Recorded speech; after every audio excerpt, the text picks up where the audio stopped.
बिस्मिल्लाहिर्रहमानिर्रहीम अल्हम्दुलिल्लाहि वस्सलातु वस्सलामु अला सय्यिदिना। अस्सलाम वालेकुम स्टूडेंट्स, बिस्मिल्लाहिर्रहमानिर्रहीम। इस लेक्चर में हमने एक्सरसाइज 3.8 का क्वेश्चन नंबर 13 सॉल्व करना है, जो आपके असाइनमेंट 17 का क्वेश्चन नंबर 1 भी है। Solve the differential equation secant square x tan y dx plus secant square y tan x dy is equal to 0। तो डिफरेंशियल इक्वेशन को सॉल्व करने का मतलब है उसमें से डिफरेंशियल को ख़त्म करना, और डिफरेंशियल को ख़त्म करने का तरीका क्या है कि इंटीग्रेशन लेना, लेकिन इंटीग्रेशन से भी पहले वेरिएबल्स को सेपरेट करना। तो हम सॉल्यूशन एक बार वही इक्वेशन दोबारा हमने सेम टू सेम वैसे ही रिवाइज कर ली, वैसे की वैसे ही रिपीट कर ली। अब हम इसमें से वेरिएबल्स को सेपरेट करते हैं। सेपरेटिंग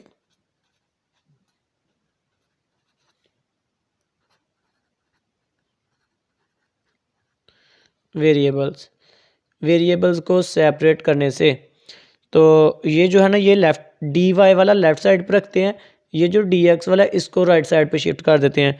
तो ये वाली सारी वैल्यू लेफ़्ट साइड पे ही रखते हैं। Secant square y tan x dy is equal, ये वाला इधर प्लस का राइट साइड पे शिफ्ट करेंगे तो माइनस का हो जाएगा, इधर आ जाएगा minus secant square x tan y dx। अब ये सीकेंट स्क्वायर एक्स और dx ये तो सेम वेरिएबल हैं, तो इनको उधर ही रहने देते हैं। ये जो बीच में y वाला tan है, tan y, इसको इधर ले आते हैं। सेम उसी तरह इधर ये सीकेंट स्क्वायर y और dy, ये y वाली वैल्यूज़ इधर रहने देते हैं। ये जो बीच में tan x है इसको उधर ले जाते हैं। ये tan x इधर मल्टीप्लाई हो रहा है, उधर जाके डिवाइड हो जाएगा। वो tan y राइट पे मल्टीप्लाई हो रहा है, लेफ़्ट पे आके डिवाइड हो जाएगा।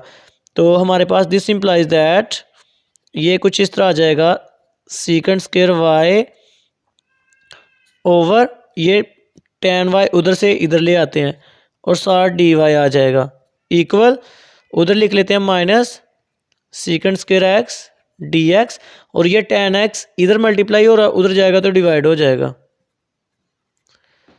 अब हमने यहाँ तक ये वेरिएबल सेपरेट कर लिए। वेरिएबल y वाले सारे एक साइड पे आ गए, x वाले सारे एक साइड पे आ गए। अब उसके बाद इसका लेते हैं इंटीग्रल, टेकिंग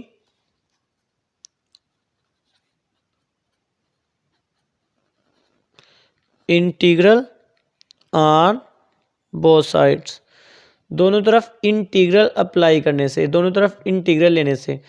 तो इस साइड पे भी इंटीग्रल लिख लेते हैं। ऊपर आ जाएगा सीकेंट स्क्वायर y, नीचे आ जाएगा tan y, साथ आ गया dy। ये माइनस बाहर ही लिख लेते हैं। Integral secant square x over में tan x और साथ dx। उसके बाद tan y ओवर में tan y है, नीचे फंक्शन है, ऊपर उसका डेरिवेटिव है। tan का जो डेरिवेटिव होता है वो होता है सीकेंट स्क्वायर, तो नीचे फंक्शन है, ऊपर उसका डेरिवेटिव है। तो जब कभी भी ओवर के नीचे फंक्शन हो, ऊपर उसका डेरिवेटिव पड़ा हो, तो फंक्शन का नेचुरल लॉग आ जाता है।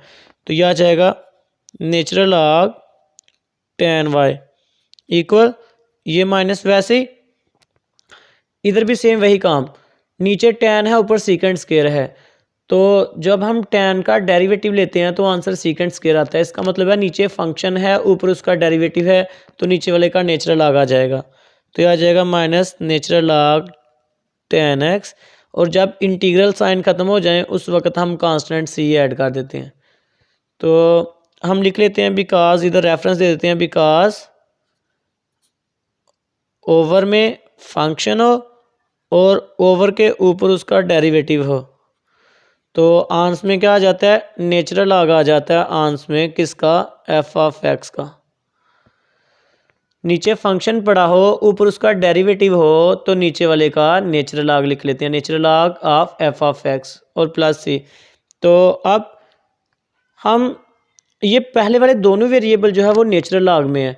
जो कांस्टेंट सी ऐड किया वो आप सिंपल सी ऐड कर लें, या वो भी आप नेचुरल लॉग वाला ही ऐड कर लें, एक ही बात है, उसके साथ भी नेचुरल लॉग लिख देते हैं, नेचुरल लॉग सी।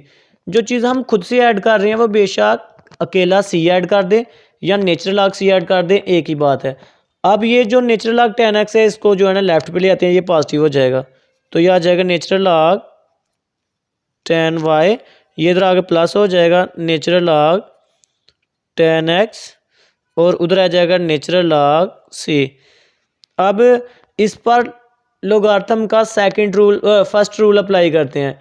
लोगार्थम का फर्स्ट रूल क्या है? वो है log m cross n equal होता है log m plus log n के।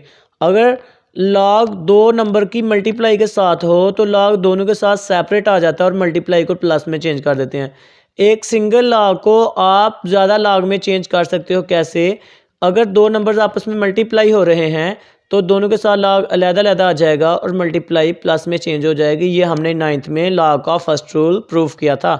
तो अब यहाँ पे ये राइट हैंड साइड है तो ये राइट हैंड साइड समझ ले। अब ये चीज़ को इसमें हमने क्लोज करना है तो दो दफ़ा नेचुरल लॉग है, एक बार नेचुरल लॉग आ जाएगा, नेचुरल लॉग एक बार आ जाएगा और tan y multiply by tan x, दोनों को हम नेचुरल लॉग एक लिख देंगे और जो प्लस है वो मल्टीप्लाई में चेंज हो जाएगा और राइट साइड वाला नेचुरल लॉग c वैसे आ जाएगा।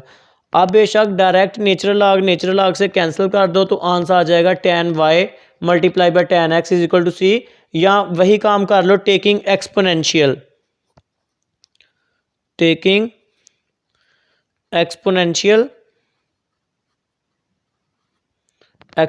लेंगे तो लेफ्ट साइड भी पूरी की पूरी e के बटे में आ जाएगी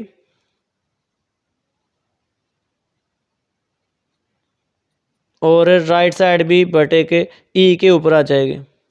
जब भी एक्सपोनेंशियल हो तो लेफ्ट हैंड साइड पूरी की पूरी e की पावर में लिखनी होती है और राइट हैंड साइड भी e की पावर में लिखनी होती है। ये नेचुरल लॉग e के साथ कैंसिल, ये भी नेचुरल लॉग e के साथ कैंसिल, तो आंसर आ जाएगा tan y multiply tan x is equal to c। तो ये हमारे पास इसका फाइनल आंसर आ जाएगा। इसको हम कह सकते हैं कि ये इसका फाइनल आंसर है। उम्मीद है बच्चों इसको आपको इसकी समझ आ गई होगी और अगर कहीं से कोई बात पूछनी हो तो आप नीचे कमेंट में पूछ सकते हैं। अपना बहुत सारा ख्याल रखिएगा। अल्लाह हाफिज़।